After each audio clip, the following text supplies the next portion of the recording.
Meus irmãos, a paz do Senhor Jesus, amém? Meus irmãos, é uma alegria muito grande estar com vocês nessa noite. Quero aqui, em primeiro lugar, louvar e externar a minha mais profunda gratidão a Deus, ao nosso Senhor, por esse dia, por o Senhor nos presentear com um dia tão significativo e hoje uma noite de adoração, uma noite de busca ao nosso Senhor Jesus Cristo. Quero agradecer aqui ao pastor Jodson, esse querido amigo precioso, pelo convite de estar esses dias aqui novamente em Londrina. É uma alegria, pastor. Tem sido assim de grande encorajamento, de grande aprendizado. Também ao pastor Elias, o presidente do campo, todos os irmãos, aos demais pastores. É uma honra muito grande poder estar aqui com vocês, irmãos, desfrutando da comunhão, da presença do nosso Senhor. Ontem nós tivemos ali um tempo de aprendizado juntos, ali no Projeto Lucas, né? Nós estamos ali ministrando a aula de missões transculturais. Amanhã novamente estaremos reunidos lá. Nosso irmão José Roberto tem sido aí um parceirão também durante esses dias. E é uma honra, irmãos, poder estar aqui cultuando a Deus juntamente com vocês. Essa é uma igreja que eu tenho um carinho muito grande e é uma alegria poder retornar aqui. Obrigado de coração. Meus irmãos, eu me chamo Anderson Carias, eu sou da cidade de Piracicaba, interior de São Paulo, né, irmãos? E me converti há 17 anos atrás, quando eu entrei no acampamento de jovens da igreja. E desde então, irmãos, quando eu entreguei a minha vida para Jesus, Deus, Ele me direcionou através de um convite para uma viagem missionária, para eu doar as minhas férias para Cristo, durante 22 dias, irmãos, na região da Fome da Bahia. E eu fui a esse projeto missionário e desde lá Deus vinha acentuando em meu coração o desejo de servir a Ele dentro da área de missões, mas eu não via possibilidade e nem como isso seria possível. Então, novo convertido, viajei com o evangelista Edson Teixeira, amigo dessa igreja, estive em muitos lugares com ele, dormindo em cocheira de cavalo, tocando as cabras para a gente dormir lá no Nordeste do Brasil. E Deus me vocacionou, irmãos, para a obra missionária. E no ano de 2015, irmãos, eu estava indo junto com o Edson e mais 28 missionários para a nação de Burkina Faso. Nós temos um projeto lá, um trabalho que cuidamos hoje de 4.500 crianças na Tríplice Fronteira, Burkina Faso, Togo e Benin. E nós estávamos mobilizando recursos para abrir poços de água na região de Burkina Faso, a inaugurar creches, seminários, e foi um trabalho muito especial. Mas de retorno desse projeto, irmãos, eu recebi uma ligação de um casal de missionários, contando a realidade, pastor, de uma igreja já de muitos anos, que tinha apenas 4 membros na igreja. E esse casal de missionários, eles haviam assumido o trabalho, mas eles estavam um pouco desencorajados. E o membro mais novo da igreja tinha 60 anos, era a mocidade da igreja, 60 anos de idade. E ele falou: Carias, eu preciso de ajuda, meu irmão, eu preciso de que a gente faça algum trabalho. Então nasceu no meu coração, irmãos, eu voltando de Burkina Faso, compartilhei em algumas igrejas o desejo de nós irmos à cidade de Brotas, para a gente fazer um impacto evangelístico naquela cidade. E o meu desejo era levar 20 ou 30 pessoas para a gente fazer um evangelismo ali na região onde estava aquela igreja. Mas, irmãos, Deus foi compartilhando no coração de outras pessoas, e nós fomos lá no mês de maio de 2016, com 190 voluntários para esse trabalho. Nós entregamos 800 Bíblias, e para a glória do Senhor, essa igreja hoje tem uma membresia lá pujante. Deus restaurou aquela igreja para a honra do Senhor. Indo à Baixada Santista, região de São Vicente Santos, um dia eu estava numa igreja e um pastor me levou, irmãos, numa região de palafitas, aquelas casas de madeiras em cima do mangue, em cima da enseada. E quando eu olhei aquela realidade, irmãos, uma comunidade enorme ali, Deus em meu coração começou a arder o desejo de a gente fazer esse projeto que nasceu sem nome, nasceu sem pretensão, nasceu de uma necessidade. E a maioria, irmãos, dos trabalhos a qual Deus está envolvido, nasce, irmãos, de forma despretensiosa. É assim que nasce. Chamado Eu Me Importo, que são cruzadas de evangelização. Nós fomos à Baixada Santista, e no Réveillon de 2016 para 2017, um incêndio queimou 200 barracos ali, irmãos. E eu peguei meu carro, eu corri, eu moro em Piracicaba, dá mais ou menos umas 3 horas e pouco até Santos. Eu desci até São Vicente naquele domingo de manhã, no meio daquelas cinzas, eu abri a palavra de Deus, 20 mulheres sentadas naquelas cinzas e algumas crianças, e eu preguei naquele domingo de manhã, naquela cena de devastação, irmãos. 5 semanas depois, nós fomos com 350 voluntários para lá. Fizemos um impacto evangelístico marcante, irmãos, marcante. E de lá, irmãos, nós fomos depois para a cidade de Rio Claro, uma igreja abandonada há 5 anos, um templo próprio de uma igreja, 250 metros quadrados, já não tinha mais telhado, havia caído, a igreja estava embolorada. Nós fizemos uma reforma em apenas 2 dias, irmãos. Construímos o telhado, reformamos a fachada, a calçada, a cozinha, banheiro, as salas. E se o Luciano Huck fosse lá, ele ia aprender com a gente, porque foi algo impactante. E depois, irmãos, nós recebemos 450 voluntários para essa igreja. E eu tive a alegria, pastor Jotson, de ir essa igreja em janeiro agora. E nós temos nessa igreja, que ficou 5 anos abandonada, irmãos, hoje 70 irmãos reunidos para a glória do Senhor Jesus Cristo. Deus restaurou de forma física e também de forma espiritual. E para encurtar, irmãos, nós tivemos a última cruzada de evangelização na cidade de Aparecida do Norte. Quem já ouviu falar de Aparecida do Norte aqui, irmãos? O que tem em Aparecida do Norte, meus irmãos? Tem um concorrente lá, né? Irmãos, eu fui a Aparecida do Norte muitas vezes, orando a Deus, visitando a cidade, porque eu entendi de Deus que Deus tinha um trabalho naquela cidade. E nós fomos antes da pandemia, em setembro de 2019, com 600 voluntários de 40 denominações evangélicas, fizemos a maior cruzada de evangelização da história de Aparecida. E é esse vídeo que eu quero passar para vocês, de como foi, irmãos, esse trabalho na cidade de Aparecida do Norte.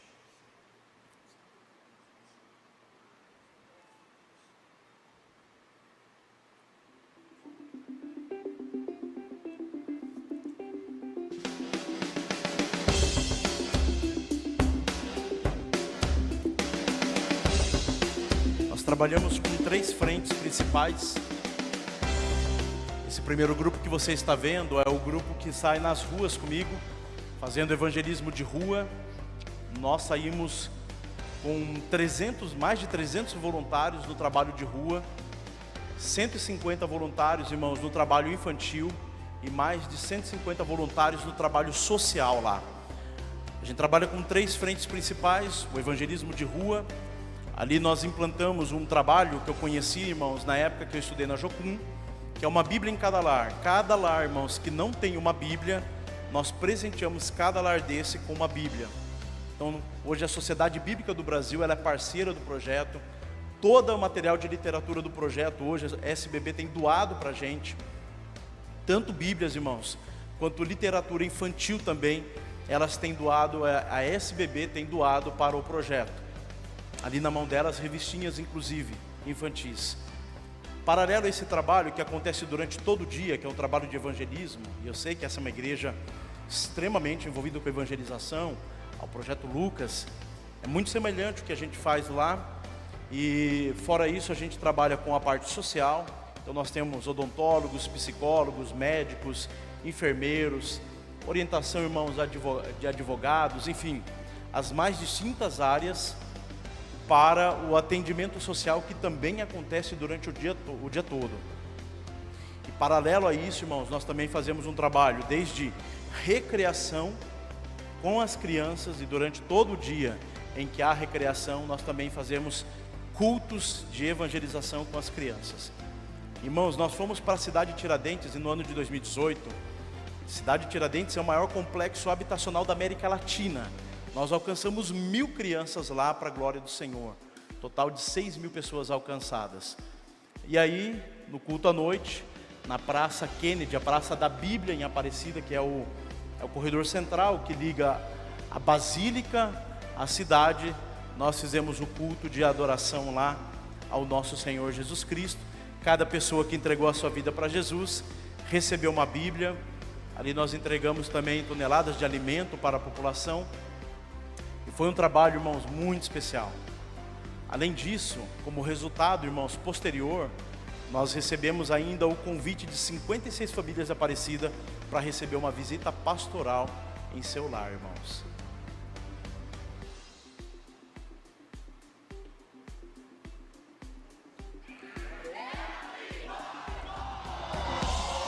Seja louvado. Você, irmãos, você pode aplaudir ao Senhor. Ele é merecedor de toda a honra, toda a glória e todo louvor, hoje e para sempre, meus irmãos.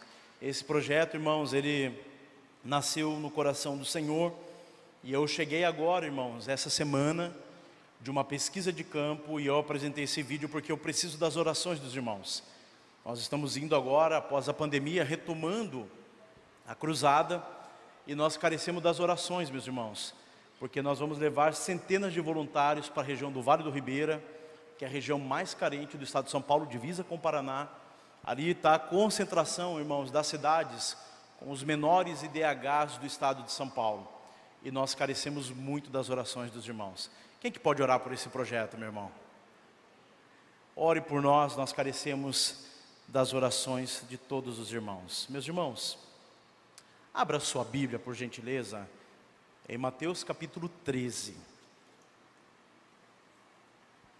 É um texto conhecido, e hoje eu quero falar sobre o tema, pensar com vocês, sobre o tema semeando em meio às adversidades. Eu quero, irmãos, olhar para a parábola do semeador. Eu quero convidar você, irmãos, encorajar você, até o final dessa palavra.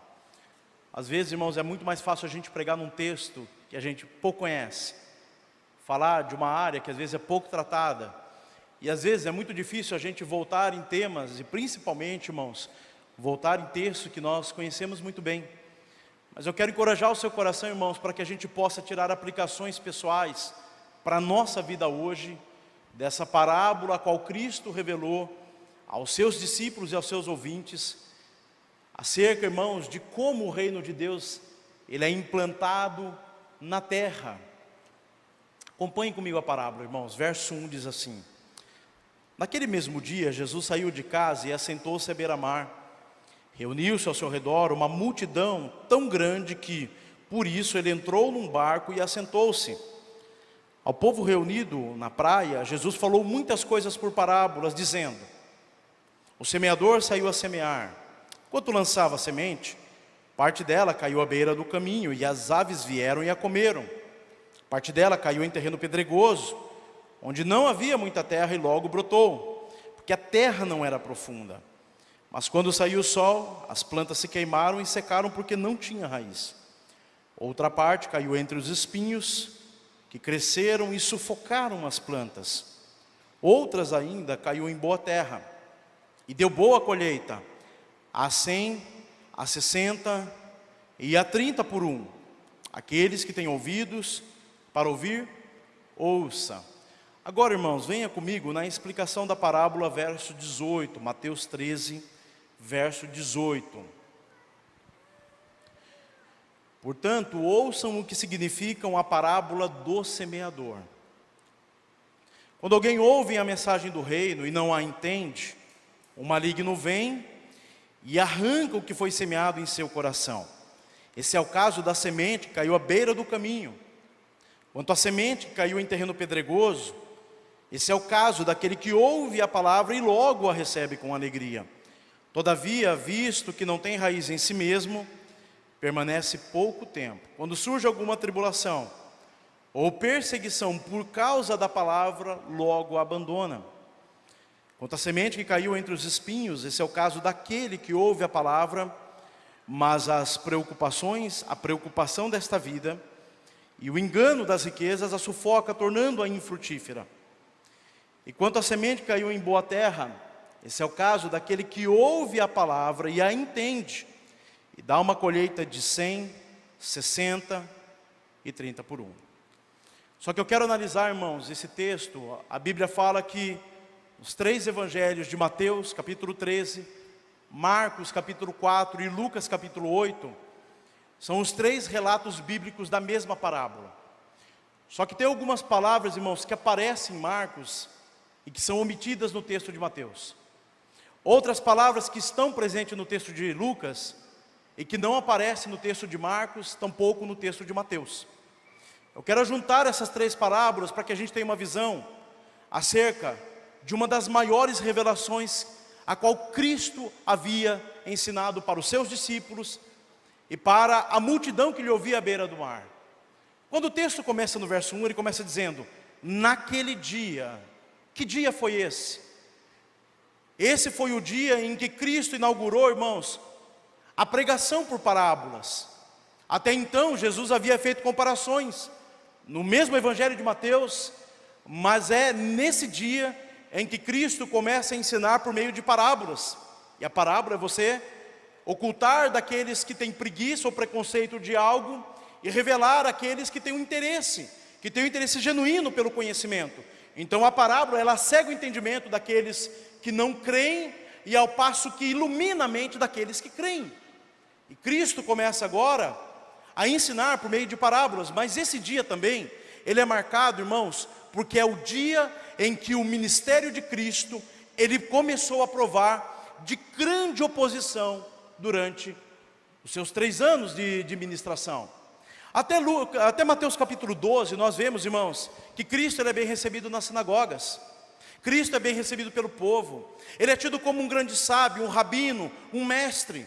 Mas é a partir de Mateus capítulo 12, em que Cristo começa, irmãos, a encarar a carranca da oposição, e da oposição da liderança da igreja, dos ortodoxos, dos fariseus e saduceus, que começam a se opor ao ministério de Cristo, à obra dele, aos seus milagres e às suas palavras.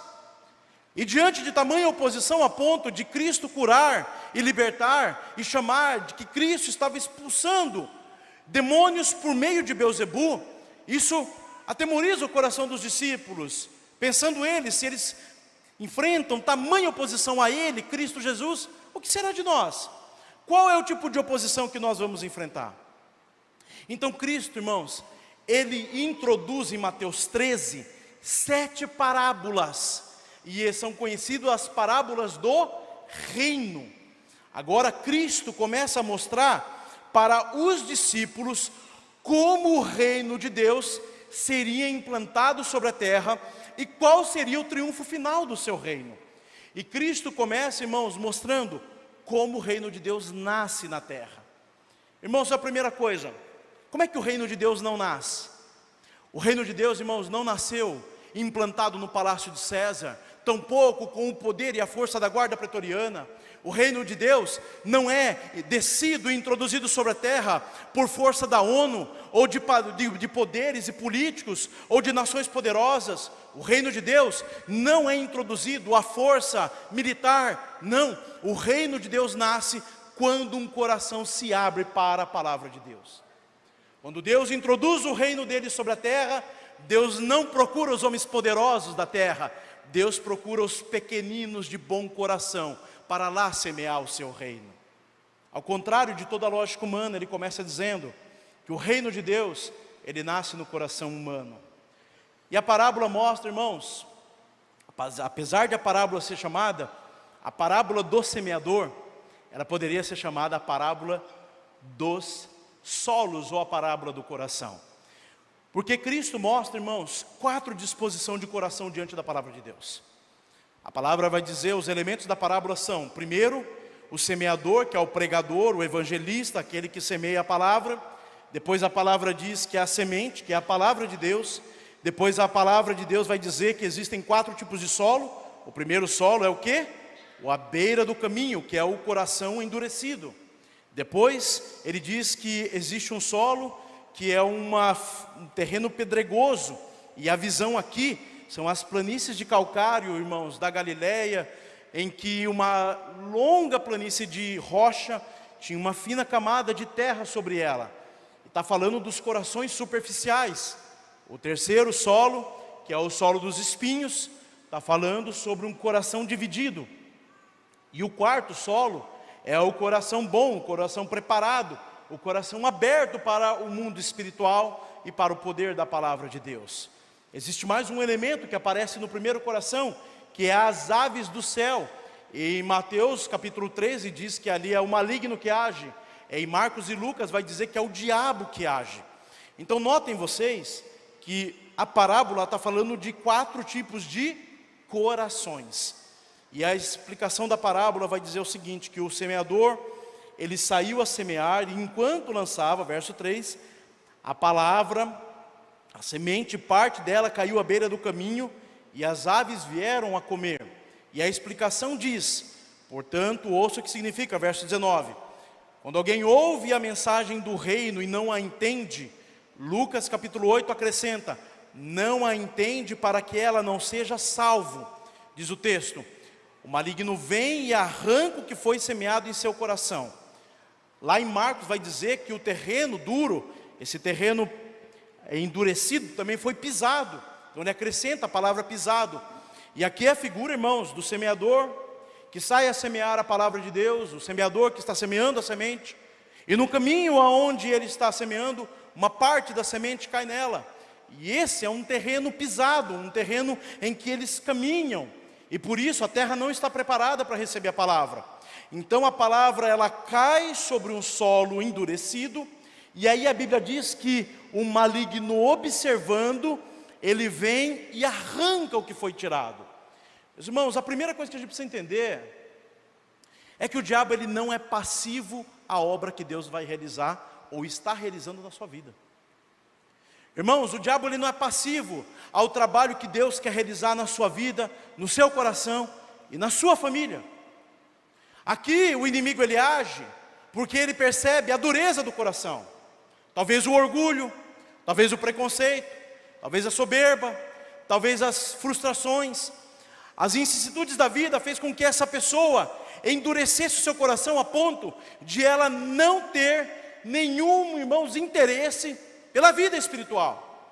Ela ouve a palavra de Deus é semeada, a palavra é boa, o pregador é fiel naquilo que ele está ensinando, mas o coração é insensível àquilo que Deus quer realizar na vida dela.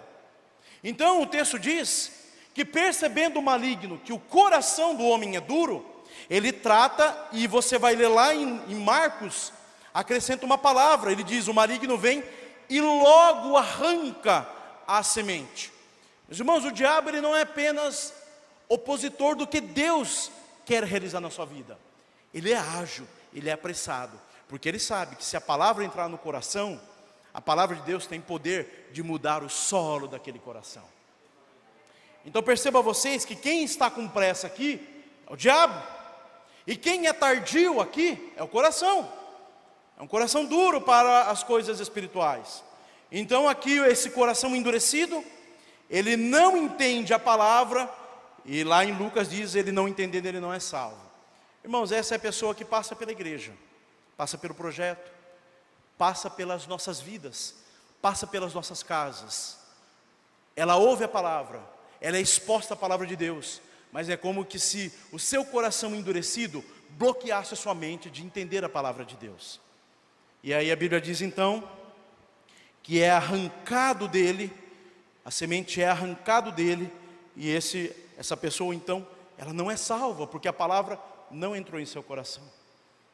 O segundo coração, irmãos, o segundo solo, verso 20, diz assim, quanto a semente que caiu em terreno pedregoso, esse é o caso daquele que ouve a palavra, e olha aqui, irmãos, o contraste, ouve a palavra e logo a recebe com alegria.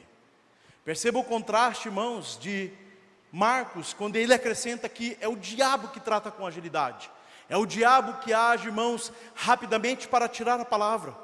Esse coração não é tardio para as coisas espirituais. A palavra está sendo ministrada, Deus está falando, e ele não está com a mente vagueando, pensando em outras coisas. Ele não é apático ao que está acontecendo no momento em que a palavra de Deus é semeada em seu coração. Ele recebe com agilidade, ele recebe com pressa, ele abre o seu coração e a palavra de Deus entra em seu coração, porque ele trata com agilidade as questões espirituais da sua vida. Então o texto diz que ele logo a recebe, e ele não é apenas, irmãos, apressado ao receber, ele recebe com alegria. Não é pesaroso a ele, o seu coração, irmão, se abre, ele ouve a palavra de Deus, ele não é resistente, ele não é endurecido, ele recebe a palavra de Deus, e ele recebe, irmãos, com profunda alegria. E aí o texto vai dizer, verso 21, todavia, é uma conjunção, todavia, entretanto, portanto, visto que não tem raiz em si mesmo, o texto vai dizer, permanece por pouco tempo, quando surge alguma tribulação, ou perseguição por causa da palavra, logo a abandona. Nota, irmãos, que o mesmo coração que recebe com alegria a palavra, é o mesmo coração que abandona com pressa. Aqui está falando do coração superficial. É aquela pessoa que vai na igreja quando as coisas lhe são favoráveis. Eu sei que aqui não tem, em Piracicaba tem alguns assim. Quando está em tempo de ventos bons, uma primavera na vida, ele vai e serve a Deus. Quando ele está na igreja e o marido concorda, e o marido apoia, os filhos apoiam, na empresa todos veem com bons olhos. Ele que outrora estava perdido, ele que outrora estava completamente viciado, e foi liberto e recebeu com alegria, todos olham com bons olhos e incentivam ele. Mas no momento, irmãos, em que a adversidade começa a bater sobre ele, em momentos em que aqueles que apoiavam começam a recusar, aqueles que encorajavam, irmãos, começam a se tornar oposição, o texto diz que ele logo a abandona. E o texto diz que o motivo do abandono, irmãos, é a palavra de Deus. É aquele coração, irmãos, que ao receber a palavra de Deus, Deus começa a transformar a vida dele. Ele outrora que era um adúltero, não é mais. Ele que era um mentiroso, e conhecido como mentiroso, agora ele é um homem de palavra. Ele, irmãos, que era um larápio, agora não, ele é um homem, irmãos, correto, decente, moral, e Deus começa a agir na vida dele. Mas, irmãos, a mesma palavra que promoveu tudo isso no coração, é a mesma palavra que está agora atraindo perseguições à sua vida. Se há uma vaga na empresa, é promovido o descrente, não o crente. O marido que apoiava agora persegue, o filho que via com bons olhos agora é oposição.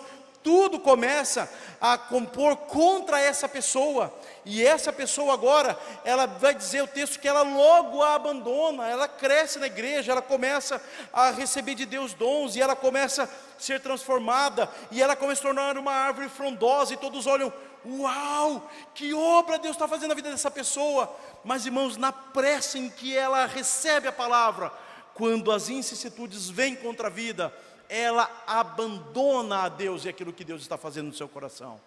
Esse é um coração superficial.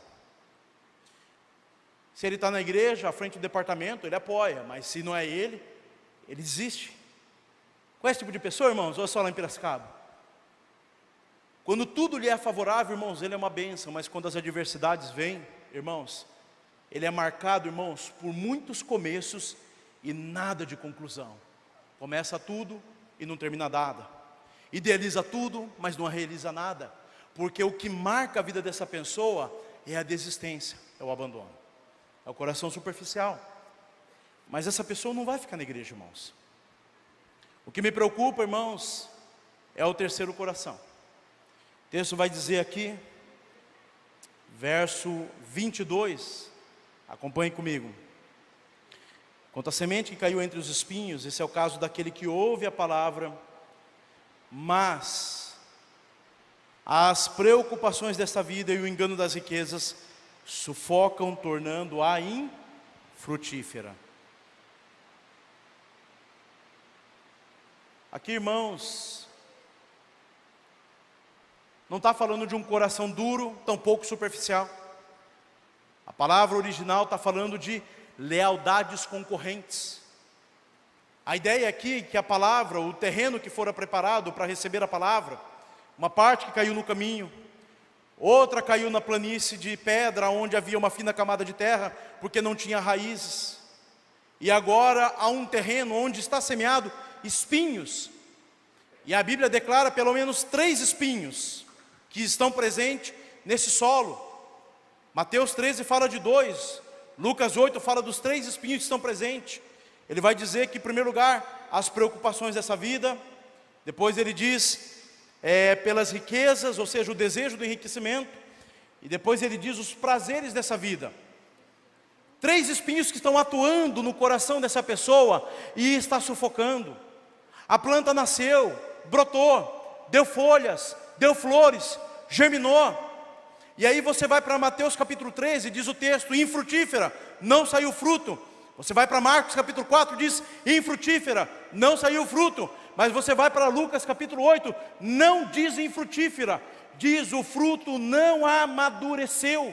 O fruto foi gerado, A flor caiu, ele foi gerado, está na planta o fruto, mas é um fruto que não amadurece. A palavra ali, irmãos, que está no texto original, é a palavra que Cristo declarou na cruz do Calvário, quando Ele disse: está consumado. É a mesma palavra, é uma palavra que indica para o dia final, consumação final, o dia em que absolutamente nada mais deve ou precisa acontecer. E o texto está dizendo que esse coração dividido, por ter um coração dividido, esse homem vai chegar no final da vida dele, e ele vai ser imaturo a vida inteira. Ou seja, ele não vai ter frutos para apresentar, porque o seu coração está sendo sufocado por outras ambições que nasceram e que concorrem com aquilo que Deus está realizando. As preocupações da vida. Irmãos, não há nenhum texto na Bíblia que traga com mais clareza e que jogue luz sobre as preocupações da vida do que Mateus capítulo 6, verso 25. O que diz o texto? Portanto, eu lhes digo, não se preocupe com sua própria vida, quanto ao que comer ou beber, nem com seu próprio corpo, quanto ao que vestir. Não é a vida mais importante que a comida? E o corpo mais importante que a roupa? Observem as aves do céu, não semeiam, não colhem, não armazenam em celeiros, contudo o Pai Celestial as alimenta. Não tem vocês muito mais valor do que elas? Quem de vocês, por mais que se preocupe, pode acrescentar uma hora que seja a sua vida? Olha o que o texto vai dizer. Porque vocês se preocupam com roupas?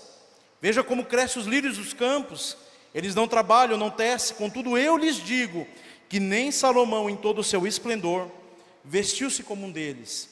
Se Deus veste assim a erva do campo, que hoje existe, e amanhã é lançado ao fogo, não vestirá muito mais a vocês, homens de pequena fé? Portanto, não se preocupem dizendo, o que vamos comer, o que vamos beber ou o que vamos vestir? Pois os pagãos é que correm atrás dessas coisas, mas o Pai Celestial sabe que vocês precisam delas. Então busque, pois, em primeiro lugar, o reino de Deus, a sua justiça, e todas essas coisas lhe serão acrescentadas. Irmãos, a pergunta aqui em Mateus 6 é retórica, e a resposta é óbvia. Ele pergunta, o que tem mais valor, irmãos? É o corpo ou é a roupa que veste o corpo? Em grau de valores, o que tem mais valor? O corpo ou a roupa que veste o corpo? E a pergunta é retórica, ela é óbvia. Qual que é a resposta? O corpo. Ele diz, o que é mais importante? O corpo ou o alimento que alimenta o corpo? E a resposta é óbvia, lógico que é o corpo. Ele pergunta, se o corpo em grau de valores ele tem mais valor, por que vocês vivem para aquilo que tem menos valor? Essa é a resposta.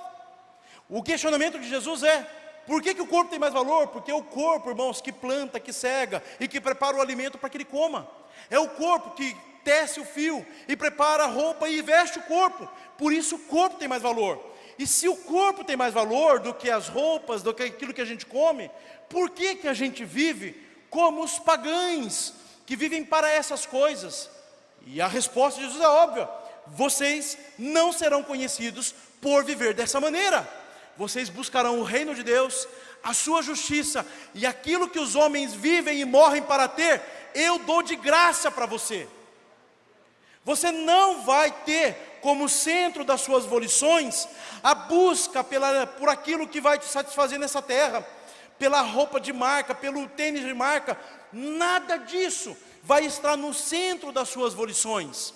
O que vai estar como centro dos seus desejos é a busca pelo reino de Deus.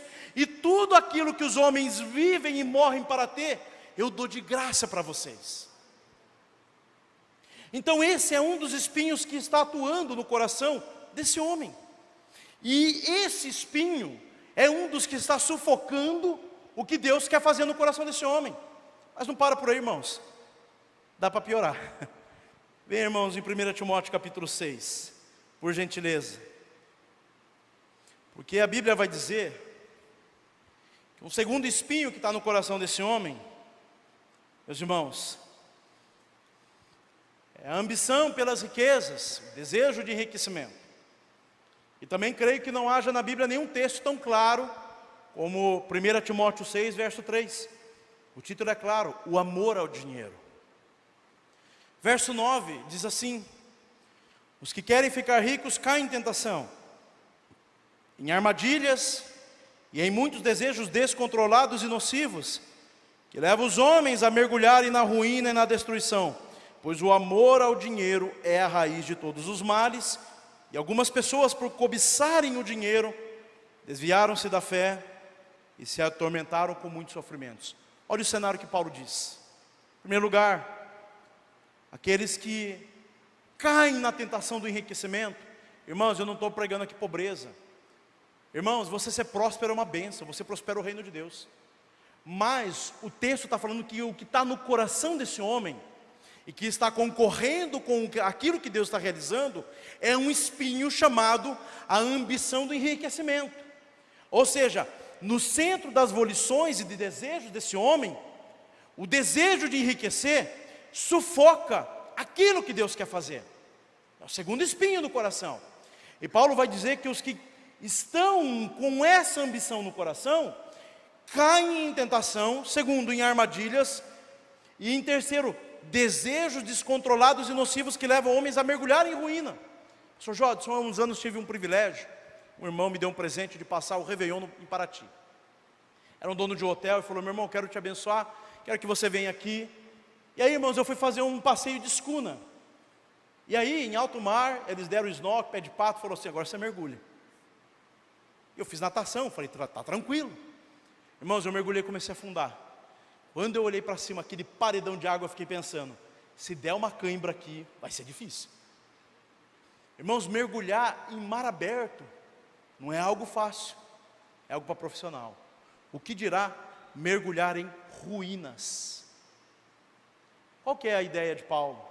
Uma cidade que foi tomada pelas águas, e o que tem lá é ruínas. Você não sabe por onde entra, e muito menos por onde sai. Está dizendo que as pessoas que estão com esse espinho no coração, não é que ela é próspera, não é porque ela é rica, não é isso. É o amor a isso.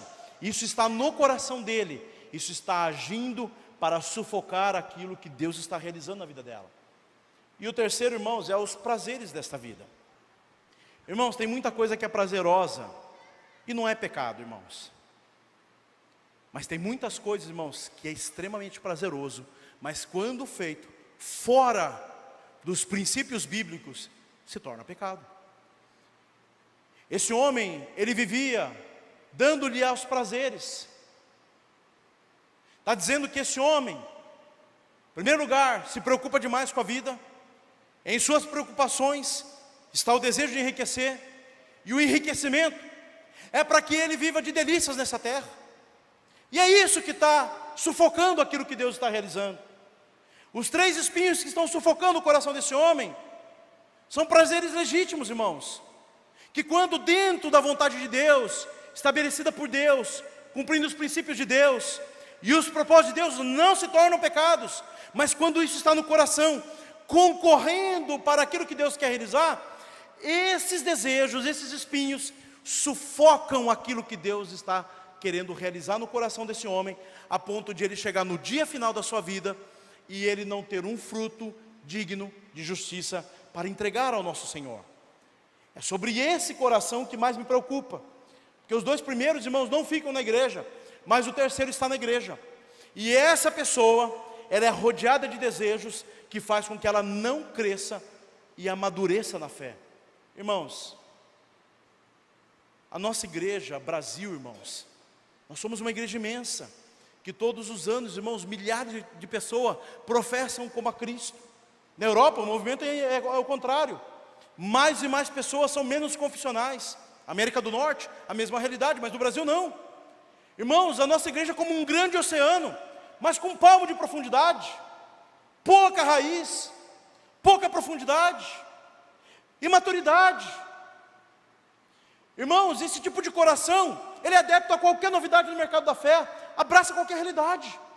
E aqui, o Espírito Santo de Deus está dizendo através do seu Filho, ao inspirar essa palavra, que o que esse homem está legado a viver, é uma vida, irmãos, de infantilidade espiritual. Mas eu sei que aqui, irmãos, não tem nenhum desses 3 solos. Eu sei que aqui tem o quarto solo, o quarto coração. A Bíblia diz que esse coração, então, o coração bom, ele recebe a palavra de Deus. Irmãos, não é um coração duro, é um coração afofado pelo Senhor, preparado. Ele não é um coração superficial, ele é um coração profundo. E ele não é um coração dividido, ele é um coração leal a Deus. E a Bíblia diz que esse coração recebe a palavra de Deus. E aí ele vai frutificar a 30, a 60 e a 100%. Notem que o contraste do bom coração é um coração frutífero, contrastando com o terceiro coração, que é um coração que o fruto não amadurece. Deus quer de nós maturidade espiritual. Deus espera da sua igreja isso. Ele vai dizer aqui, que frutos são esses? Verso 15 de Lucas capítulo 8.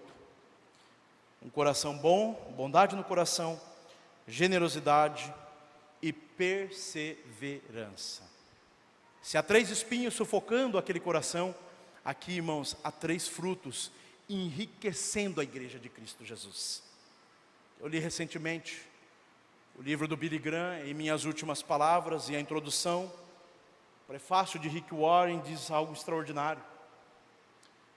Ele vai dizer que Billy Graham, irmãos, a todos os que conheceram pessoalmente, e Billy Graham era um homem de muitas virtudes, dons e talentos, mas havia uma virtude de Billy Graham que se destacava de todas as demais.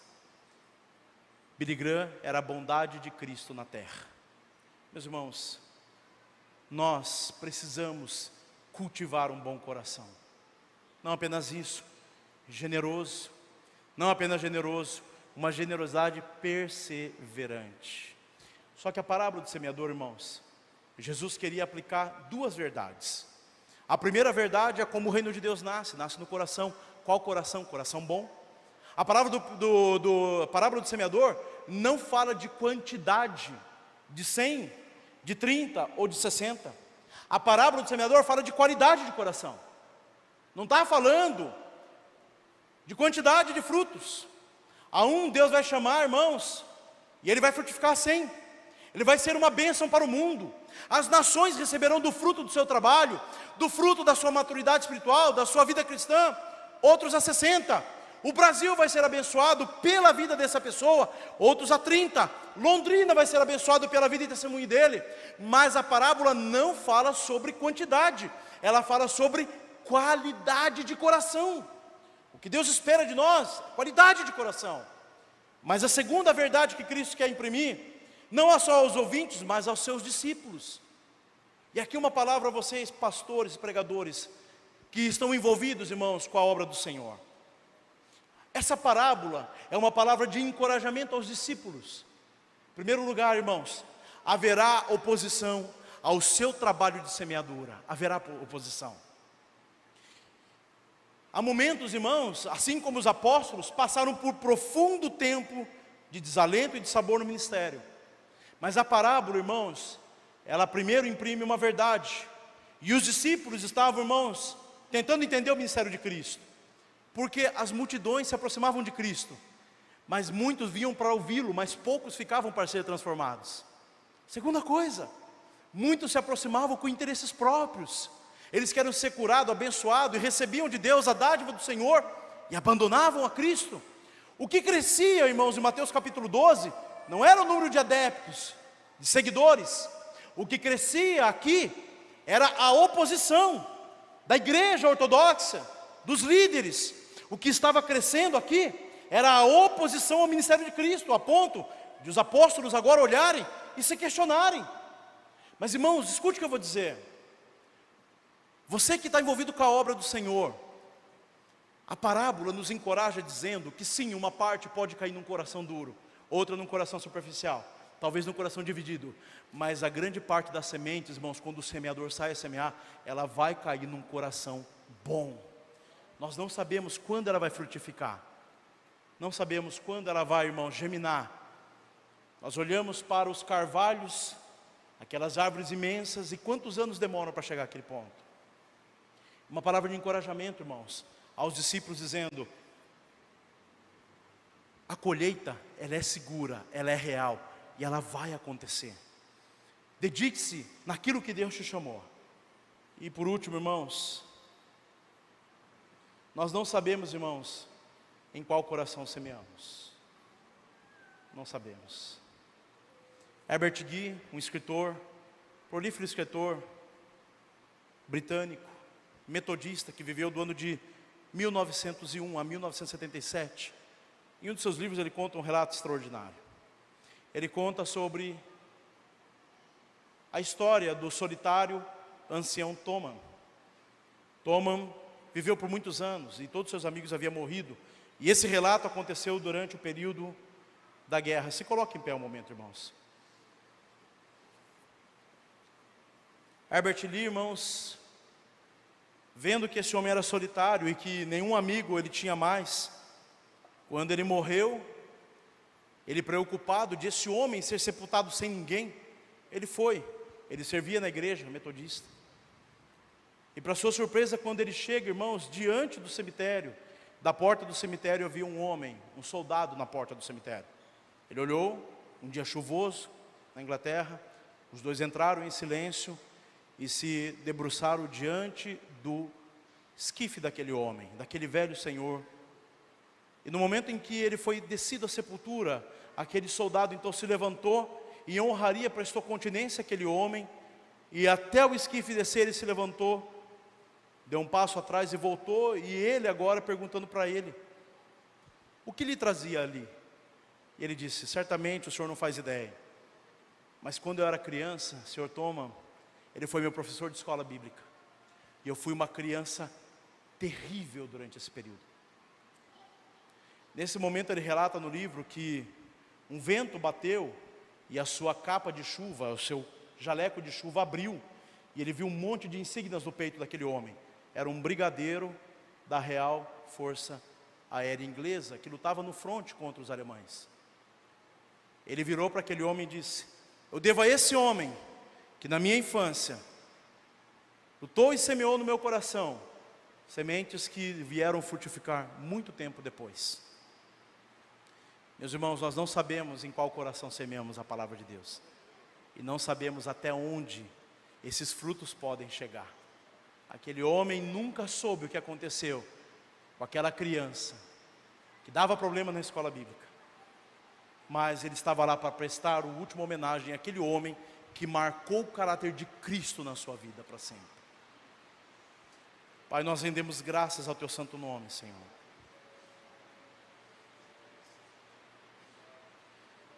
Obrigado pela Tua palavra, Santo Deus, de advertência e de encorajamento. Advertência, Senhor, porque nós não podemos ter um coração duro para as verdades espirituais. Advertência, porque não podemos ter um coração superficial diante das necessidades espirituais. Tampouco um coração dividido, Pai querido e Pai amado, a ponto de cegar o nosso entendimento para aquilo que o Senhor quer realizar em nossas vidas. Que possamos ter um coração, Pai querido e Pai amado, de qualidade, uma terra boa, arada pelo Teu Espírito Santo, Senhor. Um coração onde quando a Tua palavra é semeada, Senhor, esse bom coração ele frutifica, e frutifica a 30, a 60 e a 100, e o Senhor não está interessado na quantidade, mas na qualidade desse coração. Quanto melhor o coração, mais frutífero será. Quanto mais arado e preparado essa terra, mais frutificará, Senhor. Eu louvo a Deus, Senhor, porque conheci a história de um jovem, Senhor, que quando criança sua mãe colocava os filmes do apóstolo Paulo, os desenhos animados, as aventuras do apóstolo Paulo para ele assistir. E essa criança se perdeu, Senhor. Com 20 anos de idade estava tomando etanol em poço de gasolina, Pai querido e Pai amado. Completamente perdido, afastado do Senhor. Era um coração duro, revoltado, Espírito Santo de Deus. Mas num dia, Santo Deus, 5 de março de 2005, ele entrou num acampamento de jovens, Pai, e a Tua palavra estava sendo ministrada. E aquela semente, Santo Deus, que outrora ficava por tantos anos dentro daquele coração duro, Pai, a palavra do Senhor afofou, o Teu Espírito me desceu, Pai, e frutificou, e anos depois o Senhor me chamou para a obra missionária, Senhor. Eu louvo ao teu nome, Santo Deus, porque o Senhor, Pai, não despreza nenhum coração. O Senhor trabalha, Espírito Santo de Deus. O Senhor alcança, Pai, o mais duro e impenitente coração.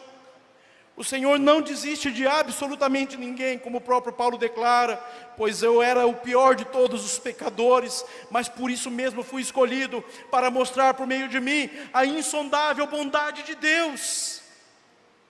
Nós rendemos graças à Tua palavra, liberdade cristã, liberdade de culto, Pai. Que a Tua palavra, Santo Deus, ela em primeiro adverta, ó Santo Deus, o nosso coração, mas ela também nos encoraja a semear a Tua preciosa semente, Pai. Visto que no tempo certo, a chuva seródia descerá, e essa semente brotará nesse coração, para louvor e glória do Senhor. Nos ensina, Pai, a perseverar semeando, em meio às adversidades, Pai, em meio à oposição maligna, para louvor e glória do Teu santo e poderoso nome. Em humildade que nós colocamos em Sua presença, Pai, crendo que o Senhor fará infinitamente mais daquilo que nós pedimos e daquilo que nós pensamos, para louvor e glória do Teu santo nome, Senhor. Amém. Meu pastor, por gentileza. Aplauda ao Senhor, meus irmãos.